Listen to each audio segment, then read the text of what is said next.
Hello, I'm Matt Call with Great Basin Fire Management Team 1. We're here on the Mount Hood Forest on the Camp Creek fire. We're going to talk about our operations today. This fire's perimeter hasn't changed too much on our map because last night we were unable to get an infrared flight due to either weather or resource competition. So our acreage still shows that we're at about 1,600 acres, but the fire did grow last night. Our official acreage will increase tomorrow. Our night observations, we had some crews out there watching, and we had quite a bit of activity between these two roads. So we've got the 12 road and the 14 road, which are our main containment lines. They saw quite a bit of activity on the 14, even though it was nearly 100% moisture and still kind of raining a little bit, but there still was some creeping and smoldering fire in there. Down on the 12, which was lower in elevation, we saw even more activity, even though the RH, the relative humidity was still pretty wet. So the fuels are so dry, that fire, even though it's really wet, the fuels are so dry, everything's still growing, the fire's still growing and getting bigger. It's just getting bigger at a slower pace because of the moisture. So that means there's still a lot of work ahead of us. What that work's going to look like today is we're going to improve what we've already done on the 14 road. And what that is we have hand crews out that are removing the fuels, limiting the fuels so when the fire gets to that road, there's a lot less fuels there and the fire behavior is a lot more benign, which allows us to engage it a lot better. Doing the same on the 12 road up here.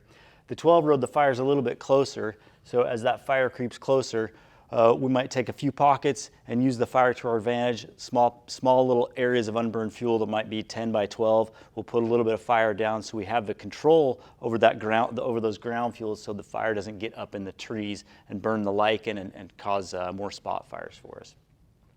On the 14 road, because that's such a critical component, we have more heavy equipment coming in. We used hand crews to remove some fuel, but the heavy equipment will allow us to make an even bigger fuel break and take some of those heavier fuels out and reduce our risk quite a bit. A couple of other things that are happening on the perimeter, as you can see, we have a little bit bigger map. For some context, we have the 26 road here, and each one of these squares is a mile. So we have quite a few miles between the 26 road and the fire, and our growth is pretty nominal in the scale of this map. We were able to protect this Snowtail weather station yesterday. We did some prep work around that. And then today there's an important repeater site, a radio tower site up here, which we're going to put some crews in and do some fuels mitigation. There's some important 911 communication sites up there we want to make sure don't have any kind of adverse impact. At the water treatment plant, we have crews still improving that. We feel really good about the situation there, but we want to make sure that we're going to use all of the time that we have to reinforce that and ensure that if the fire does get closer, it doesn't adversely impact the water treatment plant and have any more negative effects on the watershed than we've already had.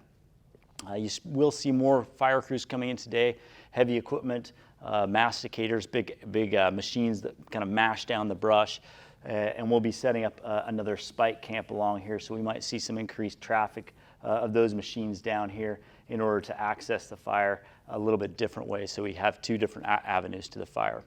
As the day goes today, more moist weather, and I think we're going to be able to take advantage of that and have more positive effects. But it's pretty slow going because of the magnitude of the fuels that we have out there. As things change, we'll keep you updated where we have a good outlook on today, and I think we'll get a lot done.